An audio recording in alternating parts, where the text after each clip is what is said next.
I wanted to take a trip down memory lane today and look at an old legend, the world's chillest man.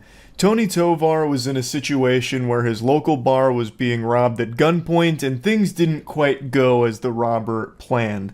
This happened in late 2019, and I think once COVID hit in 2020, a lot of people seem to have forgotten who the world's chillest man is, and I want this to serve as a reminder because the COVID era is like the Void Century from One Piece, and I haven't seen anyone mention Tony's name in a long time, and that's just not right. He's the guy who became a national sensation as the world's chillest man. Sometimes you just have to stand up to punks like that. Tony Tovar just nonchalantly sat there, lighting up a cigarette as his favorite neighborhood bar was robbed. I'll show you some clips from the full security camera footage in a moment because I don't think the Inside Edition Supercut does it justice with how badass this is.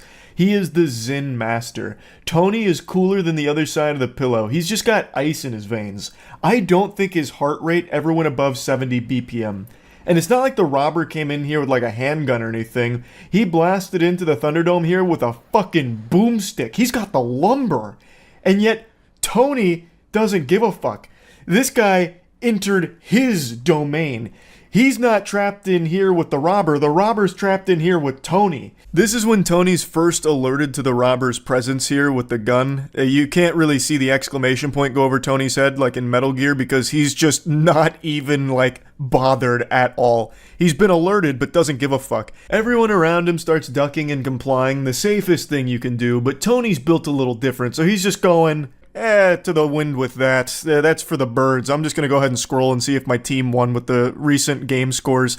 And then he gets the gun shoved into his ribs. The robber tries to take his phone and Tony says, "Nope, not on my watch, Buster," and rips it back. That's just actual anime protagonist energy right there. Like, his power level is so far above the robbers that he just doesn't even register it as a real threat. It's just somewhat of a nuisance to Tony here. It's just crazy because this guy comes in here with a big gun. Like, we're not talking noisy cricket out of Men in Black. We're talking like meat. This guy comes in here with a big gun and Tony's just more relaxed than anything. It looks like he's listening to ASMR. Like, he's dozing off here. It's just no big deal to him. Tovar looked cool as a cucumber as the other patrons at Bierman's Bar in St. Louis followed the robber's orders and hit the deck. He puts the barrel of that gun into your rib cage. What's going through your mind? He was reaching for my phone at the same time, so what was going for my mind is, no, this is not going to happen. That's just a menacing aura right there. I'm honestly impressed the robber didn't just leave after Tony took his phone back. Like, that is just, that's actually scary. Tony's just like, so he's reaching for my phone, and I said, nope, that's just not going to happen. The surveillance video is silent. Now, Tovar is revealing what words were exchanged during his scary encounter. He actually asked me, "I need the money out of your wallet." I just said, "I got $2 in my wallet and that's for my next beer." I actually told him, "Hey, since you're back there, get me a beer." He looked at me and says, "No, get your own beer." Not only does Tony shake off the robber with the gun in his ribs like he's bulletproof, he starts shit-talking him. He starts going like Xbox Live mode. He's like, he's just taking the piss here. Like, of course, the surveillance camera is silent, so there's no way to know for sure if that's what he said, but I trust him. I really do. Like, I imagine he actually did say that, because he does say something. You can see it in the surveillance camera footage. He does say something to the robber when he's behind the bar after lighting up a cigarette. And I love the way he tells the story, too. He's just like, yeah, so told him, might as well make me a beer, right? And then I wrote his name in the death note. Also, I've got to say, God bless that bar's prices. If you're getting $2 beers there, you hold on to that tight. That's precious. I can't remember the last time there was a beer for $2 at any place I've been in Tampa. The amount of time Tony had this gun just pointed right at his face is just frightening. And yet Tony doesn't flinch at all, just lighting up the cigarette right in front of him. It just oozes intimidation, like his spiritual pressure like a character out of Bleach is on another level here. Now, obviously, this is the most dangerous way imaginable of handling a situation like this. It's extraordinarily lucky that Tony didn't end up just getting shot and killed here. It's extremely lucky that no one was hurt in this entire situation here. And I do want to mention the guy next to Tony. So as you can see, he's getting the gun shoved into his back to bring his wallet out and give him the money inside of it, which he does. He complies, which is the right thing to do. And then moments later, he also lights up a cigarette just like Tony. So now you have two dudes here just kind of hard fucking chilling, smoking a cigarette during this robbery. I guess Tony was just giving out chill pills, and this dude's like, alright, you know what, I'll just go ahead and start smoking a cigarette too, you know, no reason to stress. After taking money from other patrons, the robber forced the bartender to open the cash register. He took all the money, $200 in total. All the while, Tovar just sits there taking it all in. His advice for anyone else who finds themselves in a similar situation: don't do what he did. If you don't want to get hurt and you're not sure, comply. He is absolutely right. Tony's behavior here should not be emulated under any circumstances. The best thing you can do is comply, because it's just not worth getting killed over. You never know how unhinged the other person is. Like I said, Tony just got extremely lucky here. Like, this easily could have gone much, much worse, and it's just very fortunate that it didn't. Now, Tony seems like a great guy. Inside Edition actually did a follow-up with Tony the year after this happened, just to kind of see how he's doing and what's going on, and he just seems like a legitimate sweetheart. Tony's been a master mechanic for 38 years and currently works at Century Tire and Auto in St. Louis, Missouri. His boss agrees with the headlines seen on Inside Edition's YouTube channel more than 50 million times. Tony is the world's chillest man. A master mechanic and a master at chilling. Even his boss seems like a super cool character. I love the way he comes in and says, "Tony is the world's chillest man." It reminds me of like an old radio show host. "Behold, the man who can chill under any circumstances, in a pool of sharks, in a pool of lava, in a pool. He can chill anywhere, in the face of bullets, the face of cannons. You can't stop him from chilling." I don't know, he just seems cool.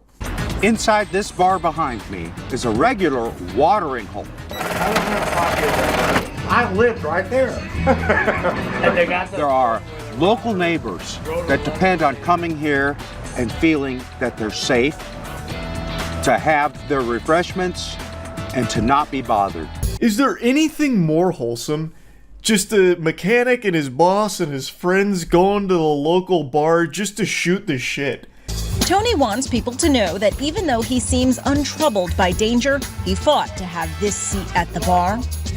I'm a very honest person, forthright, hardworking, and nobody is going to take what I have worked hard for, under any circumstances. As for the suspect in the armed robbery case, Kevin Moore pleaded not guilty to charges against him. He remains behind bars as he's being held with no bond. He actually wrote a letter while he was incarcerated and apologized to the bar.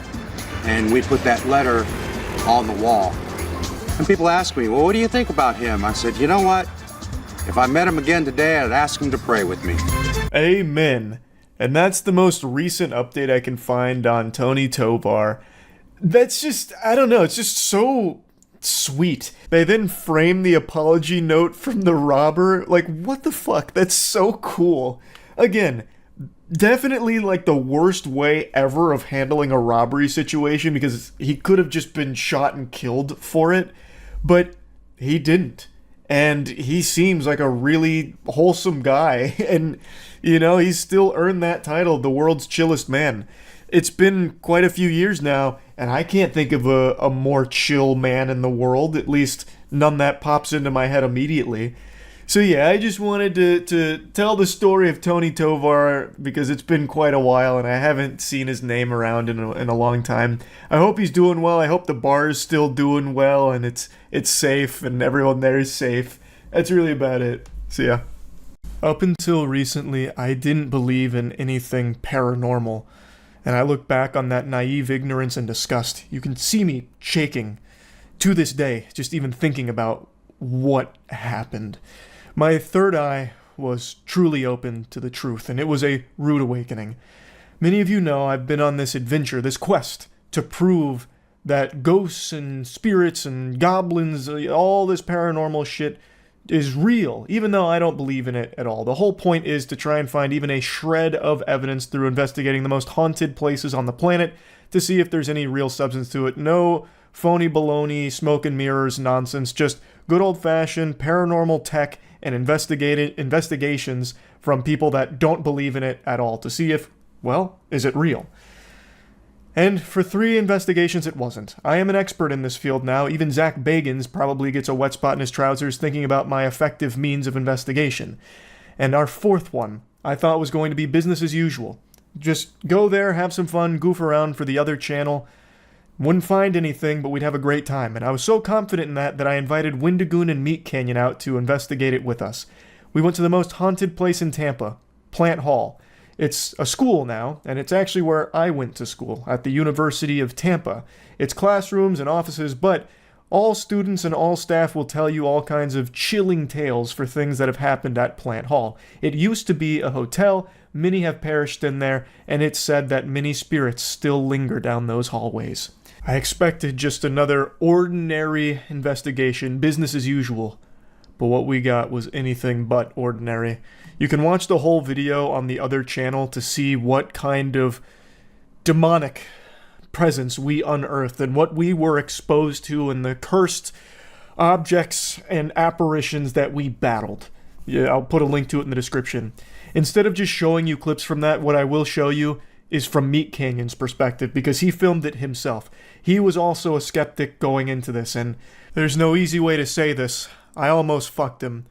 We flew him and Wendigoon out, and MeatCanyon was exposed to one of the most violent spirits on the East Coast, Ruth Budweiser, and she has not let him sleep peacefully since, and he almost died in that school, and I want to show you some of that footage.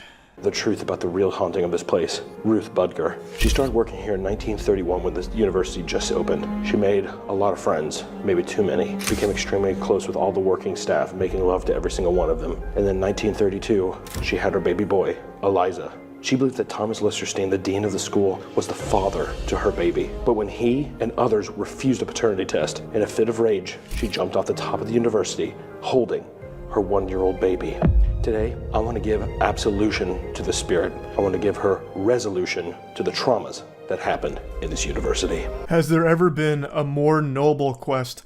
Hunter came in here not to perform an exorcism, not to take pictures of a ghost for the sake of clout online, but instead to bring closure to it, to allow it to ascend to the great beyond, knowing full well that it had achieved absolution through Hunter, Ghost Hunter Hancock.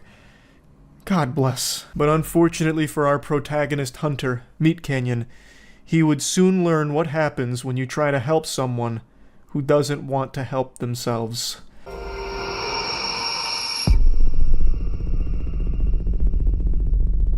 I don't feel good about tonight. We're doing another paranormal investigation. We're joined by some experts, MeatCanyon, Wendigoon. MeatCanyon's already having quite an experience with Ruth Budger. Ruth Budger, it's all good. It's okay. Yeah.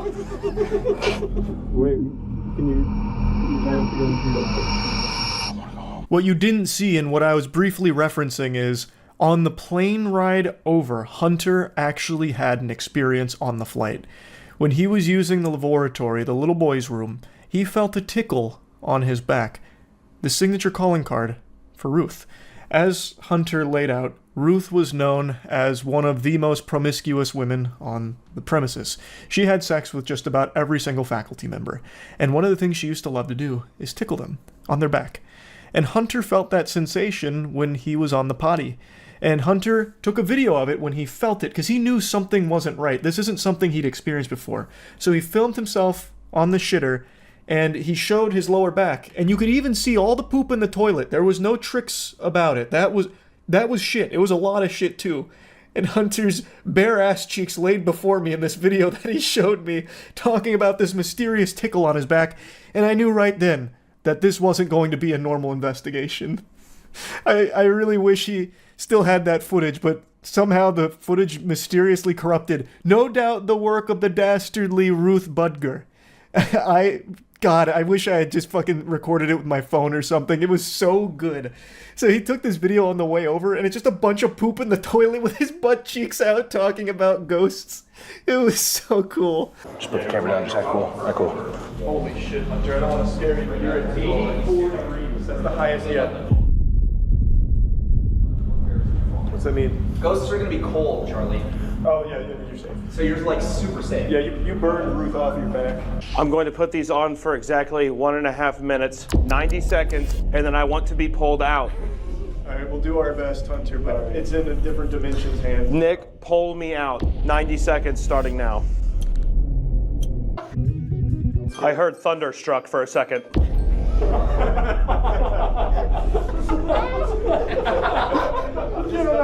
He's too deep. Is Thunderstruck an important song to you?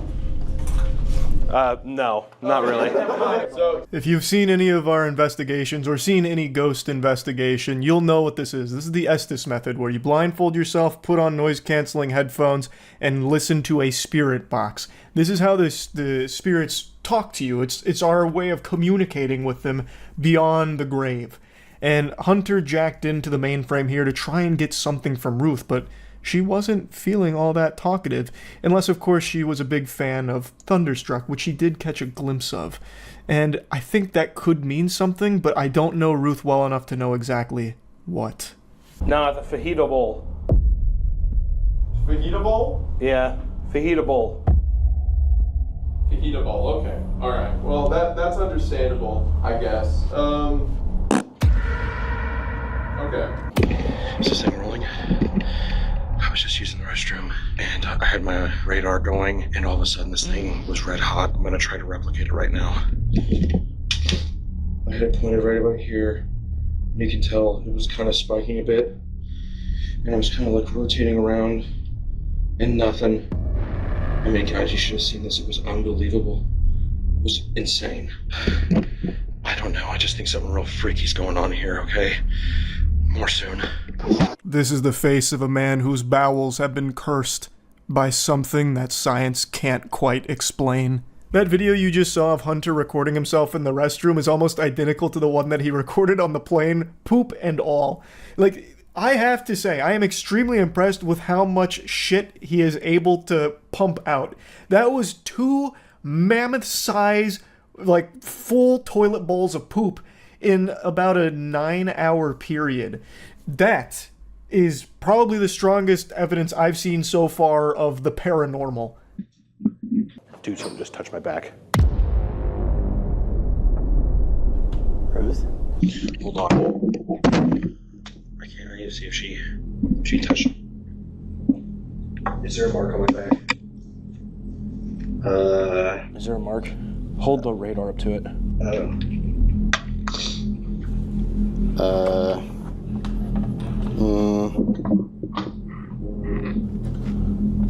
No. Oh, wait. It's yellow. If I go, oh God. There's some warm heat right here. Oh my God. It feels cold. I can't even watch that footage back without covering my eyes, knowing that this was happening to Hunter during our investigation and it's entirely my fault. It's an indescribable guilt that I feel. I don't know how to save him. We didn't sage him. We didn't bring out a Vatican-approved exorcist to vanquish Ruth or anything. We just let it fester inside of him. And as you can see here, that tickle on his back, anytime an EMF reader is held up to Hunter since that moment, it will read red. Because Ruth has never left his soul.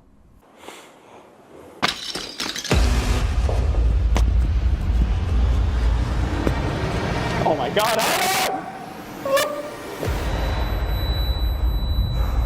You okay? I was up. It really took its toll on MeatCanyon, and for that, I'm sorry.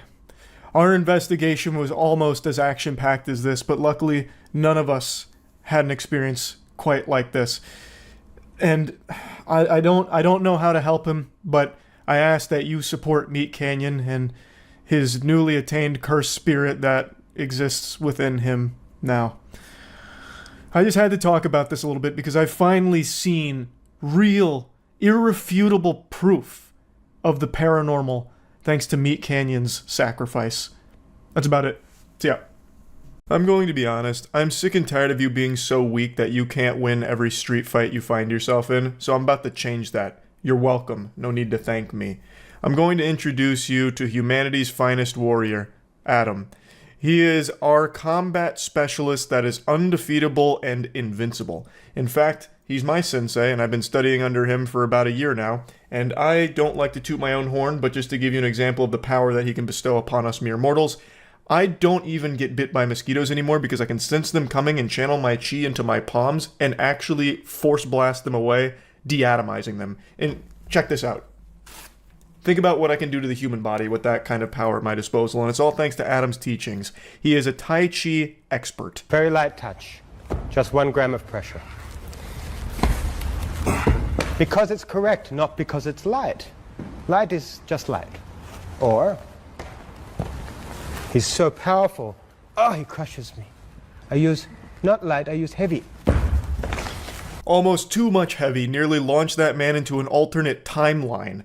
This is what it looks like to be truly at the top of your game. He barely even has to touch him, and he's sending him flying. He's fucking ragdolling him here. He is potato sacking this poor gentleman for the demonstration. And keep in mind, that's only using 1 little tiddlywink of pressure, just 1 simple gram of pressure. Imagine what he's capable of if he turns that chi dial up and he gets into like 15 milliliters, like maybe even like 20 ounces, or God forbid, a kilogram worth of chi. Now, since I've been studying Tai Chi from Adam for a while, he calls it Tai Chi, I'm able to pick up on subtle things that most of you probably didn't see, so I'm going to break it down for you plebeians. Adam was actually moving so fast during this demonstration that after he sent the student flying, Adam himself zoomed over there and gave him a Naruto 1,000 years of pain, and then sat right back down, all in a single frame that you probably can't even find through slowing this video down. Only through the trained peepers of a Tai Chi master was I able to pick up on this. I use heavy. Very heavy. Or very light. I use very slow. Very slow. Doesn't matter how fast he wants to move. I use slow. Not only is Adam a biological weapon, he's a biological anomaly. There is no way of knowing just how old this guy is. He's got the hairstyle of fucking Neocortex from Crash Bandicoot. He looks like a mad scientist that's in his 70s, but has the body of a gamer. There's just no way of pinning the tail on this donkey. It's checkmate. If you were forced to give a police sketch description of the gentleman who spiritually fucked your soul without ever even touching you, how would you even describe this gentleman? Well, I use very fast. Change. Not light, not heavy, not fast, not slow. Correct. Not incorrect. Try to follow the method. If you have sincerity towards the method, towards Tai Chi Chuan will be sincere to you. Profound and thought-provoking words, and it's a motto I live my life by now. And thanks to following this code, this method, I am able to ejaculate without ever even touching myself.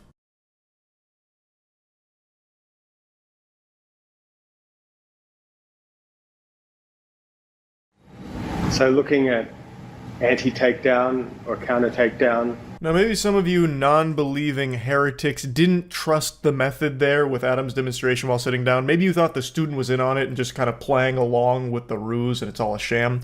Well, do I have the answer for you? This is Sifu Adam teaching us all how his Tai Chi can be used to prevent MMA takedowns, and he peels back the curtain here on some forbidden techniques, the repulse monkey and, Lord help us all, golden cock. Also, shout out to whoever in Adam's life told him to just shave his head. Probably the best decision he's made since starting his Tai Chi training. Shaving his head was crucial. He de-aged himself like 30 years just from that maneuver right there. So even if you take nothing away from the martial arts here, martial arts, a term I'm using very loosely, let this be a lesson to you that sometimes you need to reevaluate your style. The repulse monkey. We shift the weight back and we step back on the line, and it's got some on, Jin, and you release out for a pulse monkey. It's a great way to defend the single leg takedown or even an attempt at a double leg. So just to look at the method, if they were going to shoot in, I'd shift back, turn my body as he's still coming in, touch the head, and just follow far towards the ground or out to the side. An extension of that movement that I was theory crafting on in Tai Chi is after the repulse monkey and you're following them down like this, you can keep following through, doing a full ballerina twist, getting out a shovel and digging their grave, because you just fucking killed them with the repulse monkey if you're using this technique. Only use this on someone that you think deserves to die. This is way too powerful to just be freely posting on YouTube. I can't believe it's here. So back if you're more engaged, like so. And then if they really work it, again, throw some punches or whatever. Okay, and then of course you can step in to finish. Good luck to MMA takedowns going forward, am I right? How do you stop that? You can't. You can't. You can only hope to, negotiate your way out of there diplomatically. Like, hey, look, I'm sorry I went for an MMA takedown. I didn't know you had mastered the repulse monkey. Please spare me and my family. I had no fucking clue who I was dealing with. But it's probably already too late, because if he busted out the repulse monkey, your goose is already cooked, friend. So they grab your legs, and they drive forward and pick up your leg and so on to take you down. So we could look at maybe golden cock, right? In the large frame once again, and you change, and there's the on as you transfer, and then you pick up the other leg. The golden cock, I don't even think I need to explain to you. We've all heard of that before. It's basically the dance of death. It's like a real-life waterfowl dance, honestly. So I'd look at it slowly. If he did get my leg, I failed, I didn't get back in time. He picks up my knee and drives forward. I follow, picking up the foot like golden cock. And then I do the transition and sink the arm. Now, the key to this is that, so in the form here, when I change and sink down, that I sink the chi, mobilize the chi to my foot and to my hands, mobilizing out so that my leg becomes impossibly heavy.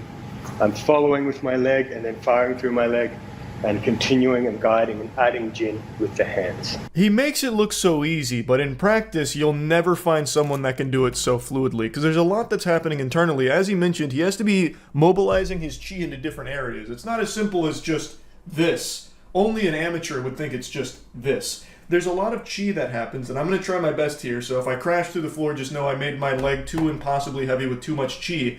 But what he's doing is he's taking all of the chi during golden cock after getting his leg taken. He's bringing it up, and then he's mobilizing here, and there's a lot of chi happening down in this region. And then he does that, which, man, my bones are cracking under the pressure of how much chi I mobilized. But anyway, upon successful cock, the opponent will most likely die. I failed. He drives forward and picks up my knee. There's the first golden cock. I step back and arm down. This would be the second one on the way up for the knee strike to the head. So in real time now.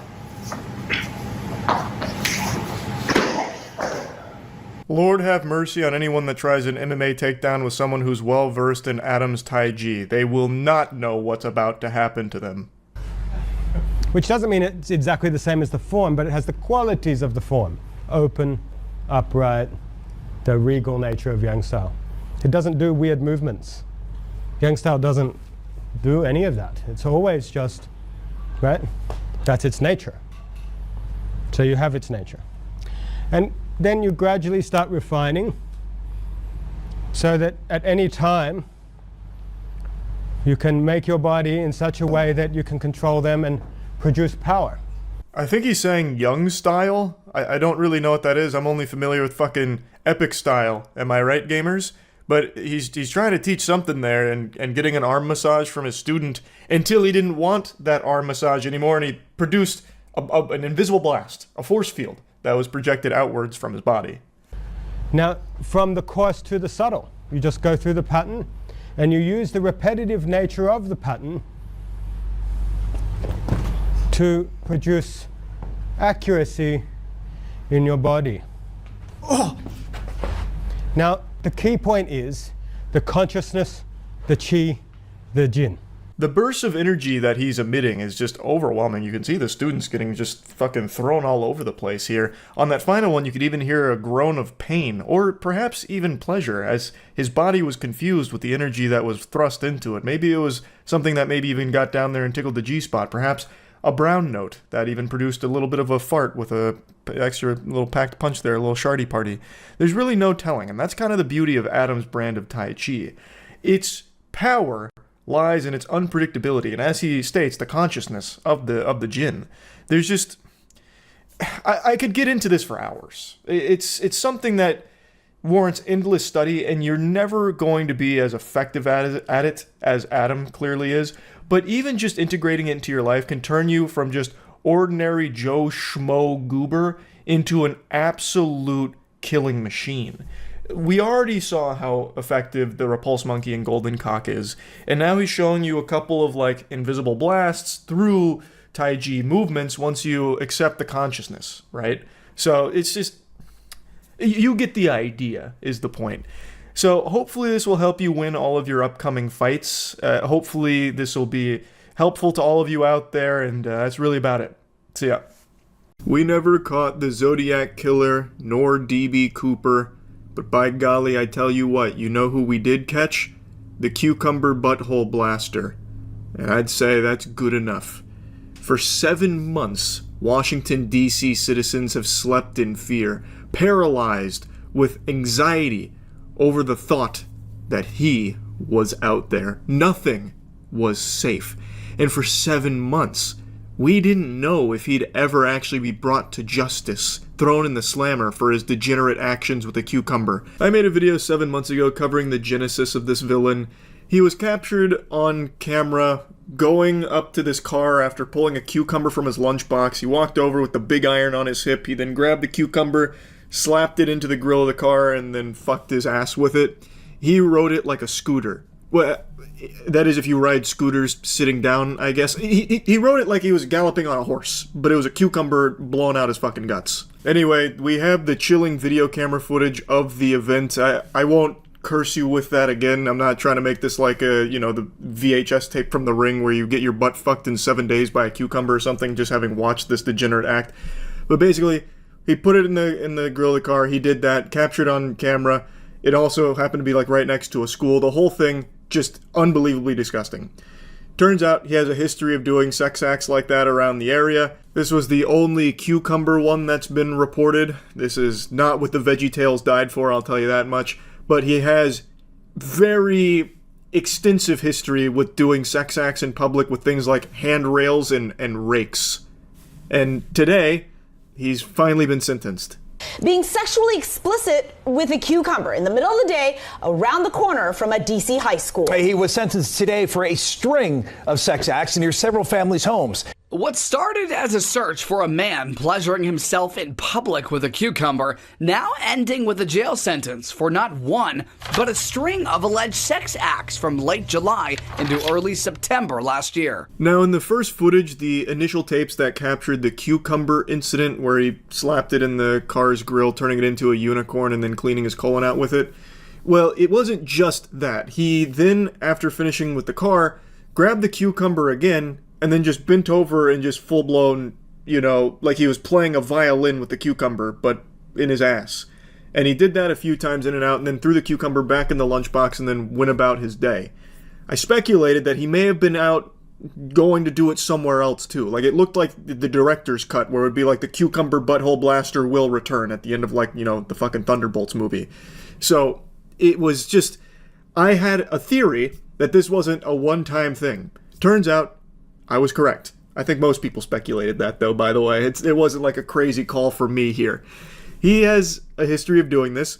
You saw a couple of photos there where he's, riding the handrails, and he was apparently inserting, the end of handrails up his butt. Mere yards down the street where 31-year-old Anthony Hines II was caught on camera in broad daylight with the vegetable he just pulled from a lunchbox.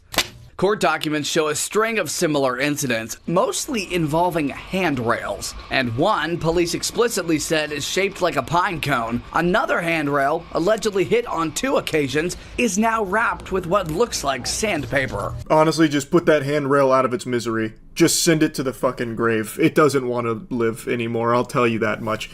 The sandpaper's only going to do so much. Just take it down, destroy it. It's ruined. It's completely ruined. This weirdo just cruising around Washington, D.C. on freaky mode. Anytime he sees a handrail, he just gets a boner. Also, when he was doing all of these things, did he go to completion till he ejaculated? Like, it's already a huge health hazard, just putting his bare anus on all of these handrails and handles of rakes. Like, I feel like that's a pretty serious thing. Like, there's probably people that use those handrails and maybe got sick fucking pink eye or something, cholera, I have no idea, E. coli. It feels like a pretty big deal to me. But his sentencing was very light. I'll spoil the surprise.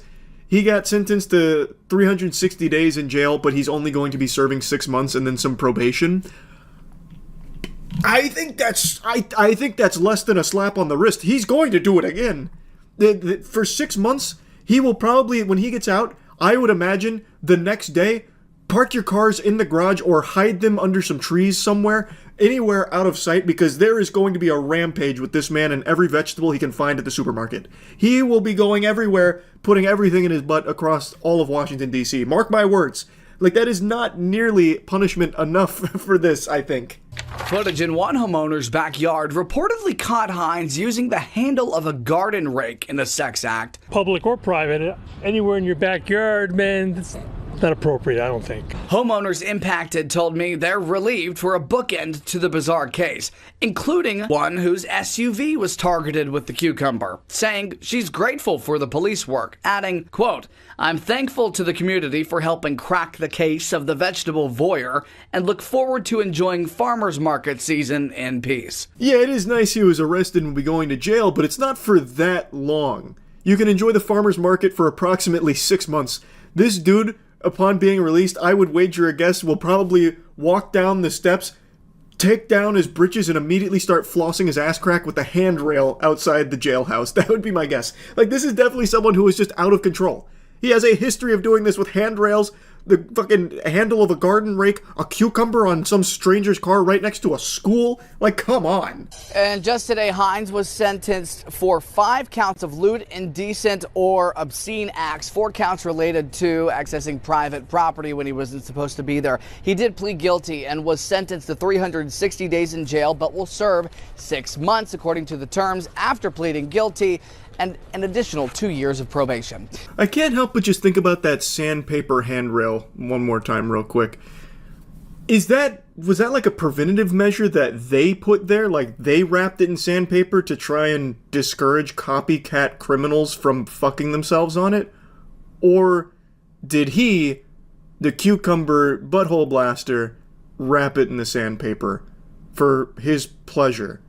And then the question becomes, how did he not just leave it covered in blood? Like, if he wrapped in sandpaper and then just started, bouncing on it crazy style, how did he not rub all the skin off of his sphincter? So to me, it feels like it was put there after the fact, and I don't see how that does anything at all. It just feels, that whole tidbit of lore there with that handrail post asshole incident is just a little confusing to me, but maybe I'm just not thinking about it properly and can't fully grasp the real intention behind the sandpaper. I think it's also worth mentioning, these are the only cases we know of. There's a chance that every handrail in Washington, D.C. has faced the wrath of this man's asshole. Like, we can't rule out that possibility. This is only what he's been caught with here on these handrails, and that garden rake, and that cucumber on that car. But it could have been spanning years. Only God has that information. We can't possibly seek to understand how long he's been doing this, or how many handrails have been compromised out there. Stay safe, Washington, D.C. Yes, he may be going to jail, but the damage that his anus has done, well, there's no telling the extent. Anyway, I just want to kind of give you the update here on this story. Pretty wacky, wild, and disgusting one, huh? That's really about it. So yeah. I just learned of an alarming story that happened right here in my own backyard in this beautiful swamp I call a home, Florida. This is my swamp. I'm like Shrek if he got hit by a shrink ray and then did a fusion dance with Lord Farquaad. Born and raised here, I love this place. But it's time we be honest here, sports fans. There's some fucking problems afoot. In Miami Beach, police were dispatched to a woman's home, confronting her at her residence, all over a Facebook comment she made that they didn't really like. I'm going to show you 2 clips from this interaction here. One of them is like the director's cut, I'm assuming from the full video, like the raw upload, but it's from Washington Post, and they did their best to fuck it in the butt. Like, the quality is negative 240p, the audio is scratchy. I don't know if they downloaded it like 4 million times as a joke just to degrade the quality as much as possible, but I just wanted to give you a fair warning that this first clip I'm showing, so that way you can see the very beginning of this interaction, then I will cut to a much cleaner upload of it, but I think it's important you at least get the beginning too, the intro. Charged with the crime. You're not. Okay, so you're here to investigate a statement that I allegedly made on Facebook. We're not 100% it's you. We gotta see you first. If I admit that it's me or not, what does that mean? Ma'am, you're not going to jail. We're just here to have a conversation. I'm not going to jail. Wonderful. Excuse me. Good afternoon. How are you? I'm a cop chick. Nice to meet you, Detective Gino. Nice to meet you. I am recording this. You can Just record, for the record. You can record all you want. How can I help you? We're just, let me see right now. Again, I don't know how the quality of this section got so shitty when the rest of the uploads that happen after this are much cleaner. It feels like it's done on purpose. It looks like the fucking footage from The Dark Knight when the Joker's like torturing that guy. I don't know why it looks so bad here, but I think it's important context where the officers arrived at her doorstep to interrogate her about a Facebook comment she may or may not have left, and it's pretty clear this is an intimidation tactic and also a very clear violation of Americans' First Amendment rights. Picture to make sure it's you. We're not sure. Okay. You got a Facebook. Is that your account?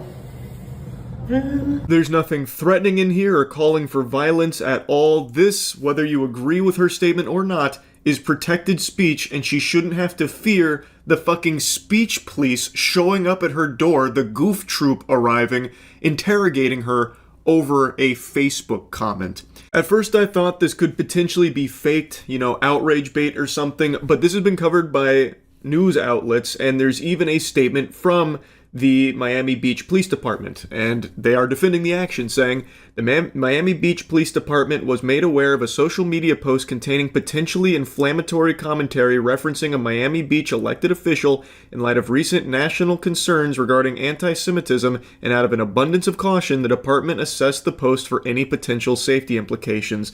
Basically, the thought police rolled in, the hall monitors came in deep, scooting in sideways, in order to intimidate an American citizen named Raquel Pacheco, all because she expressed criticism on their mayor, Stephen Miner, which is this slimy bozo right here. By the way, I didn't purposefully choose an unflattering photo of Stephen. That's his Wikipedia photograph. He is just that unpleasant looking, I suppose. Now, thankfully, this story has exploded. It's causing outrage nationwide, as it should, because this is completely indefensible.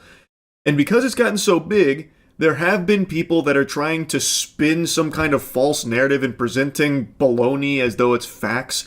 And it's people saying shit like, this is what happens when you elect a Democrat. Democrat Stephen Miner did this.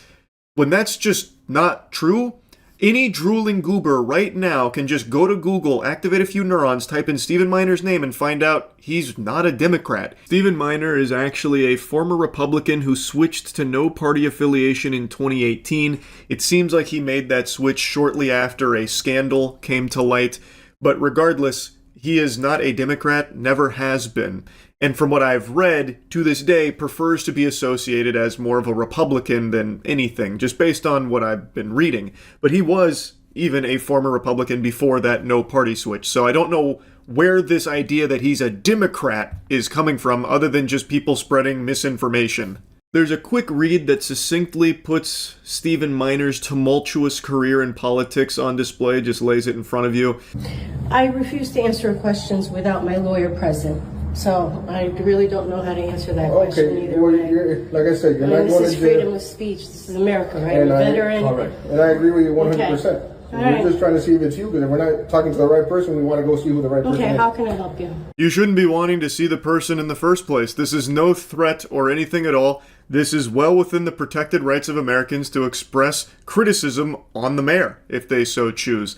It's such a fucking overreach here, and anybody at all in this country should find issue with this. Again, even if you disagree with her statement, even if you're the biggest Stephen Miner fan of all time, you got fucking Stephen Miner, soda drink hat, you're the biggest super fan enthusiast, this should still be a red flag for you, and you should have a huge issue with it. I believe both the police chief and Stephen Miner should 1000% lose their positions here. This is a fundamental right that they have now just fucking wiped their entire ass with here. That is inexcusable, and it's not an exaggeration to say that. Now, just to give you even further context here, the woman who recorded this encounter, Raquel Pacheco, a Miami Beach political activist and veteran who previously ran for city commission and a Democratic state Senate candidate. She had made a comment on Facebook that was referencing a statement from Miner about Miami Beach being a safe haven for everyone, contrasting it with New York City, which he said was intentionally removing protections for and promoting boycotts of Israeli and Jewish businesses, which she is 100% allowed to do if she so chooses, which maybe she did, maybe she didn't. We have no evidence to suggest whether or not that was actually Raquel Pacheco that posted that comment. Perhaps it was an impersonator or some dastardly ne'er-do-well who broke into her house, burglarized her, hacked her computer, and wrote that inflammatory comment to frame her. We don't know who actually wrote that comment, but whoever did, it is protected speech, and they shouldn't be being pursued by police. So pretty much it's just a statement that was made as far as, verbatim, it says the guy who consistently calls for the death of all Palestinians tried to shut down a theater for showing a movie that hurt his feelings and refuses to stand up for the LGBTQ community in any way. Even leaves the room when they vote and on related matters. Wants you to know that you're all welcome. Clown face, clown face, clown face. 3 days ago. You don't know if it was you? I'm not going to answer whether that's me or not.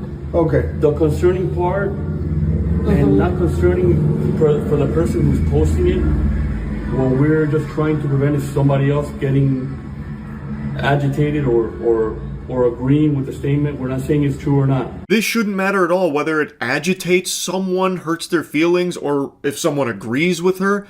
You're going to start, policing those kind of statements? You're going to just start going and arresting all kinds of Twitter blue check marks that are perpetually rage baiting and entire purpose is causing agitation for the sake of a paycheck? Are they next up on the chopping block as well?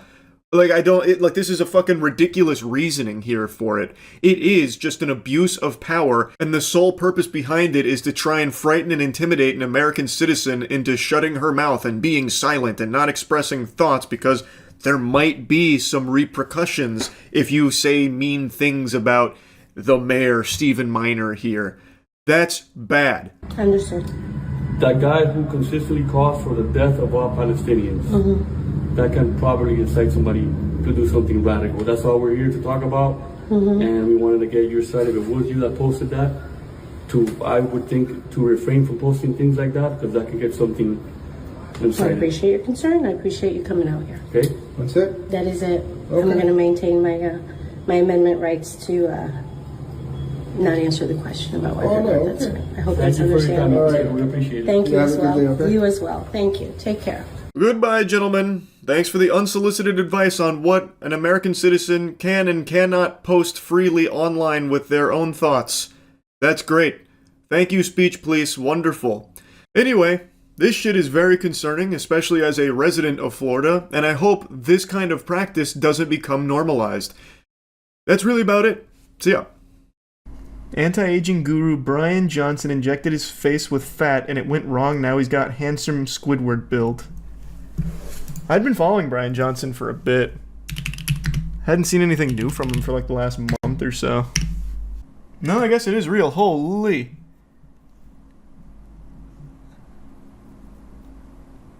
Wow. That actually looks like when I make goof juice in my Dark Souls playthroughs. He injected his face with fat-derived extracellular matrix. Selfies uploaded this week to his Instagram show his face progressively getting puffier and puffier, resulting in a bizarre and swollen visage straight out of the 2024 horror sci-fi flick The Substance. My biomarkers were improving, but I looked gaunt. People thought I was on the brink of death. That doesn't bode well for the anti-aging protocol and the 600 pills that he takes every 4 hours. But after starting what he called Project Babyface, which involved injecting donor fat, his face began to blow up, and then it got worse and worse until I couldn't even see. It was a severe allergic reaction.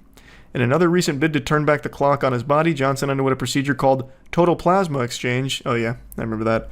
In an alleged attempt to remove all unnatural pollutants from his blood. Some of you have probably seen his work before without realizing who he is. He's the guy who had his son donating his blood and plasma to him so he'd have younger blood and plasma, and then he was donating his blood and plasma to his dad. So he had like this human centipede of blood and plasma from his family tree. His whole thing is like he's spending millions of dollars a year to try and figure out how to de-age. And I've said from the beginning, it's weird, he's wacky, he's creepy, he looks vampiric, but if he actually has any kind of scientific breakthroughs, that's just good for the world. And he's openly publishing all of his findings, so kind of a W.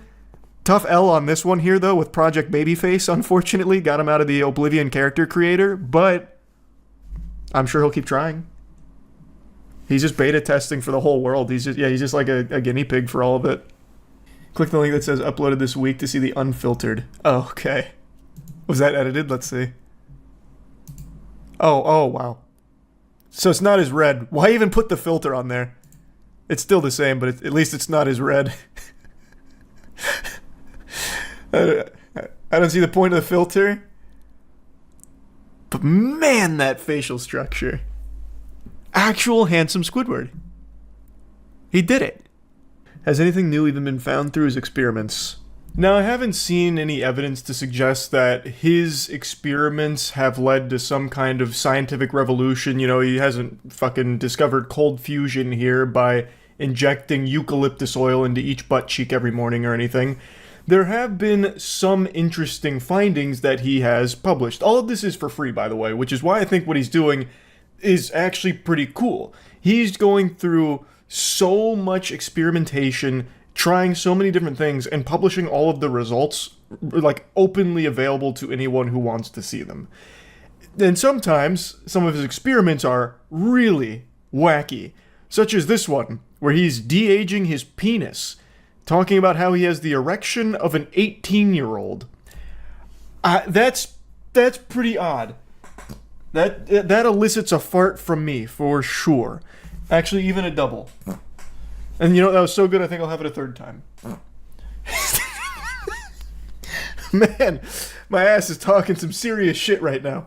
Point is, I don't know if he's actually had any, like, crazy breakthroughs with this, but it is still interesting nonetheless. But yeah, that video where he's looking for the fountain of youth for his wiener, definitely on the weirder side of things for sure. But just, let's picture that for a moment. Let's say he's like completely successful, but only with that, he finds the perfect formula to lock your cock in stasis as like a 20-year-old's member. But everything else doesn't work, so Brian Johnson ends up like 90 years old, he's like rotting away, decaying, his skin's all wrinkly and shit, but he's got a pristine dick. Like, he's got the fucking optimal hog.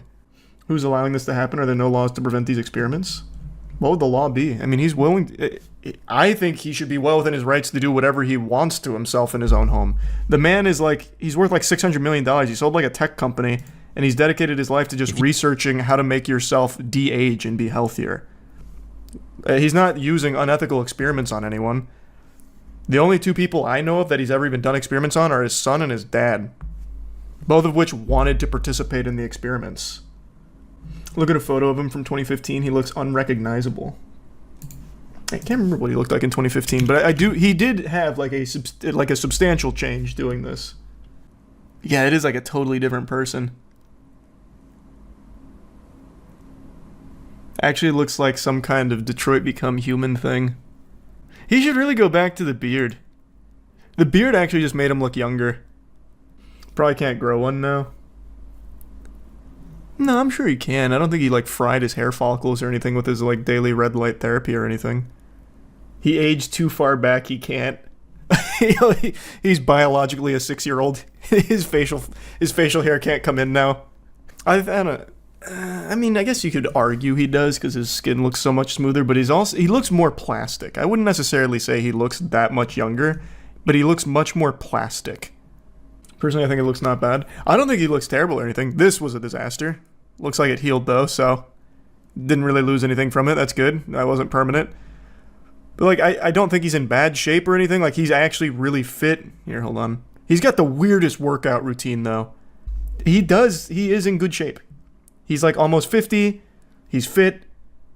He looks synthetic. And these are his pills that he takes every day. Man has like 60 pills for breakfast and another 60 pills before bed. And bedtime, I think, is 8 p.m. Just to set the record straight, it's 105 pills that he takes every day. And it's broken up into 2 separate parts. And he also stops eating at, I think it was 11. I'm already forgetting because it was just so much information at once. But I'm pretty sure it's 11. And he spends like most of his time in a fasted state. And then his bedtime, he takes sleep super seriously, which makes a lot of sense. There is so much research and evidence to suggest that sleep is like one of the most important things you can do, but it's also the most cringe thing you can do. I hate sleep. I think if we could just find a way to conquer sleep, we would then go out and conquer the stars. If we just had those like 8-9 hours a day that we spend offline, holy shit, the amount of things we could accomplish. That is the holy grail of science, I think, is finding a way for us to not need to sleep. But since we don't live in that fucking fantasy, it's not Warhammer 40k, sleep is very important, and he talks a lot at length about that. In fact, in that video with Will, he says, like, if there's one thing that you take away from all this, even if you don't like everything else, the one thing you should take away is that sleep is important.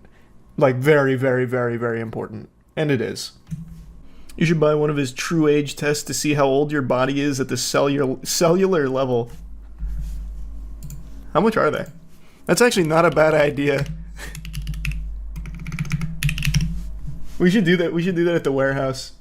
See who is cellularly the youngest out of our group. So the decode your DNA. This one, right? It's this one, I'm pretty sure. The True Diagnostic Epigenic Company. Decode your DNA. That actually could be fun. I'm gonna send this to my friends. Hey guys, want to test our DNA? We've already done that. Well, kind of. We tested our testosterone. And we're doing a fertility test pretty soon. See who's got the most potent seed. Let chat do a guess poll on who has the most. For potency? That's not a bad idea. Yeah, we could do that. Once we get the kits, though. I'll wait till we get the kits, then we can do a little chat poll. I've just got a sneaking suspicion, though, when we do the fertility test, one of us is going to be sterile, and it's going to be devastating. It's going to make the video so much more uncomfortable. I just have a feeling. Just a hunch. It'll probably be me, too, because growing up, I used to just play City of Heroes on my laptop. Well, it was my parents' laptop. And I just set it on my lap for fucking hours in front of the TV, just letting that fry my sack. I probably burnt all of that to a crisp. Good luck sleeping tonight with this villain I'm about to put on your radar. You will be trying to snooze with one eye open and one eye on your phone, looking for any Ring doorbell alerts. Because there's a menace on the loose. There's a maniac afoot, and SpongeBob isn't here to catch him yet. We're talking about the Porch Pooper. An elusive, nefarious scoundrel that's leaving undesired presence on the front door of one man in particular at the moment. But this could be just the beginning of a crime spree. You've probably heard of porch pirates, but what about porch poopers? Don't know any other way to say it. I can think of like 100 other ways to say it. Why didn't you just ask me? But I will say, porch pooper, I think, is very solid. That's a great alliteration that just flows off the tongue. But I've got some cool names for this cryptid. Feel free to use them. The Patio Shadio, Spready Fazbear, Poop Shitman. I'm partial to Poop Shit Man myself. It sounds like the name of a Kojima character, like Die Hard Man. Right now, LMPD is looking for a man who has been using the bathroom on Louisville homeowner's porch all week long.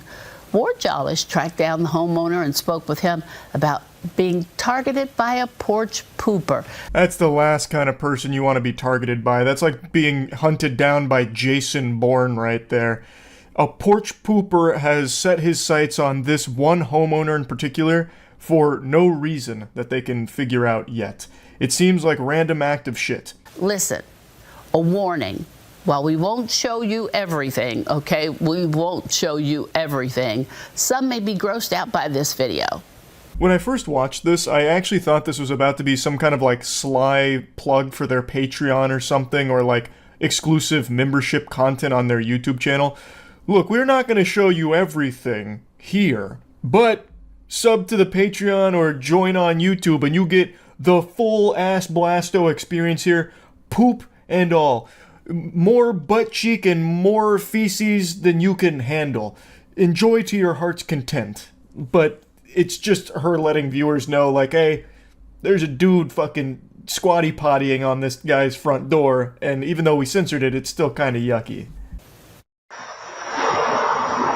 It all started with this. Sunday night, a young man in a red shirt walks up to one Louisville home well after midnight and begins peering inside. The homeowners have no clue.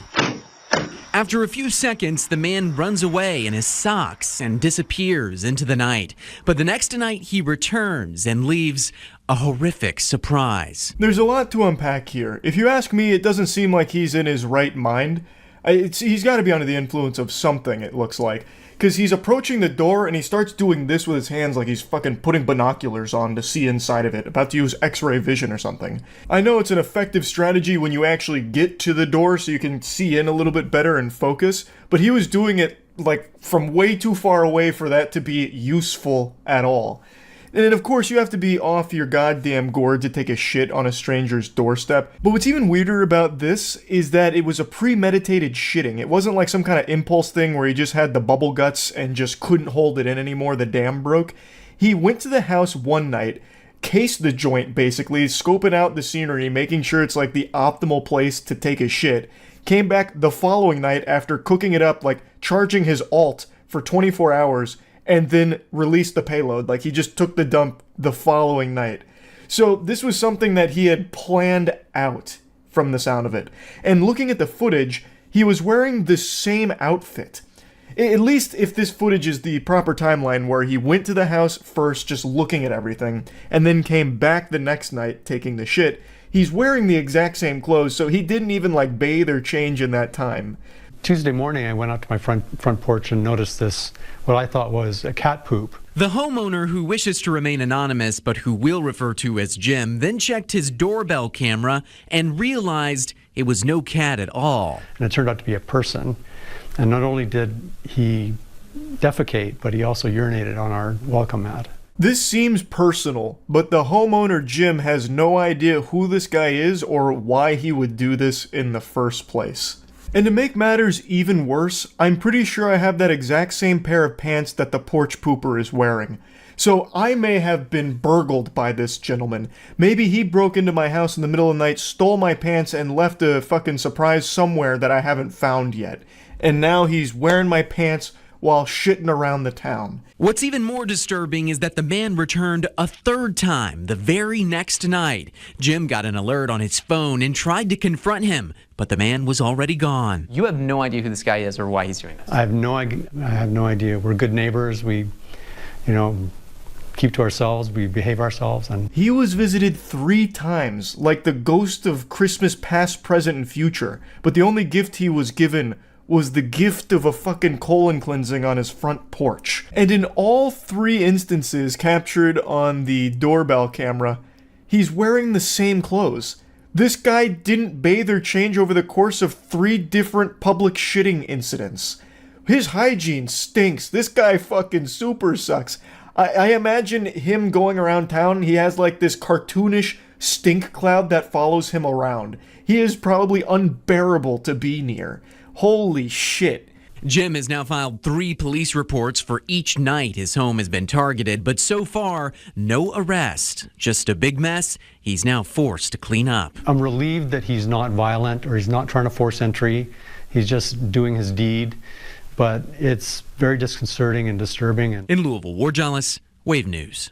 Now, I did wonder if the news broadcast had just repeated footage here when they did the side-by-side, because it looks so similar. He goes to pretty much the exact same spot, like down to the millimeter, and he spends about the exact same amount of time shitting, which I find to just be highly unlikely, unless this guy is some kind of anus specialist, the butt whisperer, and he's trained his ass to be extremely strict with how long shitting takes. Then it just seems weird that it's pretty much the exact same across all 3 instances. But it is very possible, because when to debunk myself, when he stands up in some of the shitting there, he reacts differently. So like in one of them, he looks at the door, and the other one, he doesn't and just immediately looks to the left and goes away.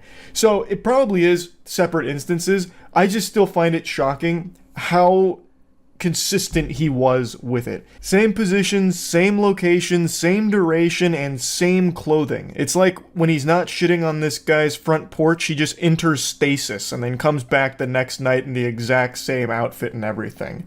It's just so peculiar. So yeah, hopefully they catch the porch pooper sooner rather than later. I'd hate to see more homes ruined by such foul fecal matter being spread haphazardly like this in locations where it shouldn't be. So yeah, hopefully Jim no longer has to deal with this porch pooper, and I just wanted to make you all aware of this so you can take precautions. If you hear a rumbling of a tummy in the middle of the night, sprint to your front door ASAP, because you might be able to catch the porch pooper. Yeah, so that's about it. See ya. I feel the need to apologize in advance for this, but I cannot help myself. I have to show you this and talk about it. This is a full-blown Jesus wept situation. This is one of those degenerate acts that the Lord up in heaven turns his head away from in shame with tears in his eyes. Matt sent me this earlier today. I can't even believe this is a real sentence I'm going to say. There's a villain on the loose in Washington, D.C. right now, a true menace to society, a maniac on the loose. And a Reddit user caught them in 4K on camera where they put a cucumber in the grill of their vehicle, an innocent civilian's vehicle. This dude comes up, puts a cucumber in the grill, and then fucks himself with it. I'll show you some of the footage here, and I gotta tell you, it seems premeditated. I don't think this is his first rodeo here. Also, according to some people in the comments, they actually recognized his MO. Apparently, he's done this cucumber butt fucking across Washington before. So anyway, this guy comes over, and he sticks the cucumber in the grill of that car, like Neil Armstrong planting the American flag on the moon.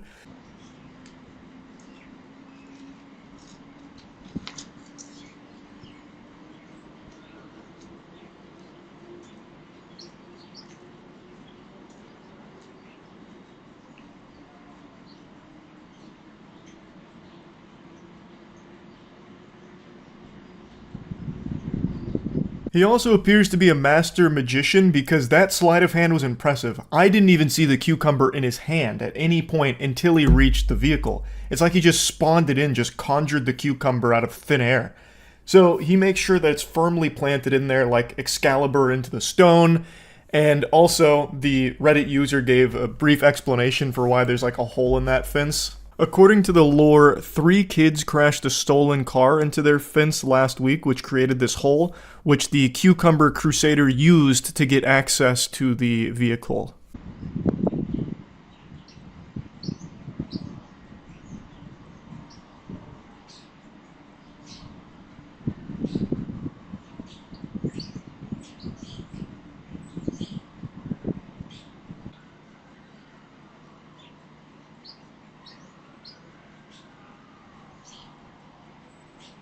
I can hear that Nissan Rogue crying out in agony right now. He is sexually assaulting this poor Nissan here.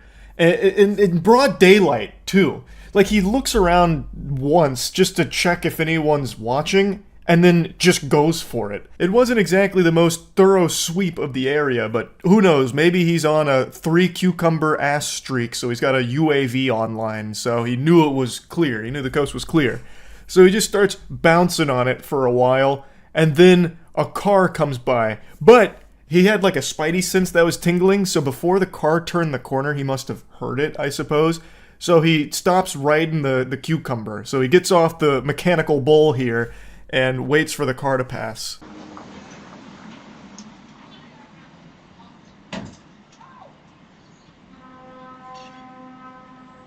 He looks so annoyed that this car is passing through, like, come on, man, really? This is private property. Can't you see I'm busy? Go on, scram, get out of here. I got business to tend to.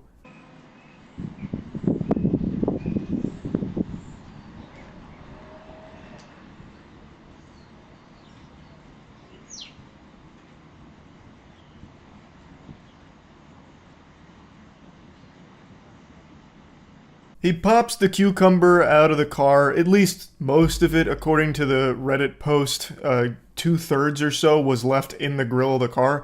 That is a big-ass cucumber. Emphasis on ass cucumber.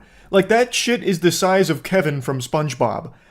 And also, it doesn't seem like he lubricated it either. At no point does he, like, spit on it or anything. He just raw dogs the cucumber on the grill of this Nissan. I don't know how he didn't tear his entire butthole off by taking a cucumber dry up the pooper. That is craziness. So anyway, though, he's all disappointed now that his session was interrupted, so he takes his trusty steed, walks back over to his lunchbox, puts out his cigarette, and then we go into phase 2 of the boss battle. He drops his trousers again, and this time he just starts shoving the cucumber in his ass while he's like somewhat bent over. I can't show you any footage of that one, obviously, but you know, he doesn't even need the cars anymore. He's done with props. He cracks his knuckles and says, "Fine, I'll do it myself."